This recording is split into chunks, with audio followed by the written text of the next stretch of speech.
taco salad bourbon queso bites, guys. I want to start by building my taco salad bowl.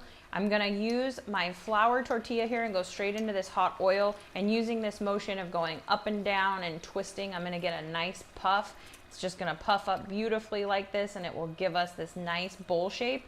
Just drain it off here, and then we're gonna flip it over so that it remains and keeps that shape. And then we're gonna start by making our nacho cheese here. I've got some flour, some butter, some cream, the normal base for a sauce, but I'm gonna hit it with bourbon. I love the extra taste that the bourbon gives the cheese sauce. I actually prefer it over beer cheese. It gives a great flavor to this. And I'm gonna add some chipotle because we like it spicy, a little bit of salt and pepper to flavor it up. I'm gonna spread it out in this pan here just to cool it down, and add some jalapenos. I took the seeds out so that it's not too spicy, but it gives you a nice flavor.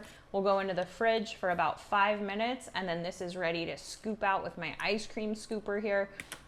It gives me the perfect size ball and just enough that I want. I'm gonna go straight into this flour and egg batter here, and then right into my panko for a crispy outer crust. These are all 5 done here, so I'm gonna go ahead and fry these off. I've got plenty to make my taco bowls with. We'll go straight into the oil at 350 degrees, and then these will be nice and golden brown. It should only take a minute or 2. Let's flip over our queso bowl. It's nice and dry at this point, and we can start building. I'm using pulled pork and some lettuce, some homemade pico. You could use ground beef if you want, whatever your family feels like. My family likes this one.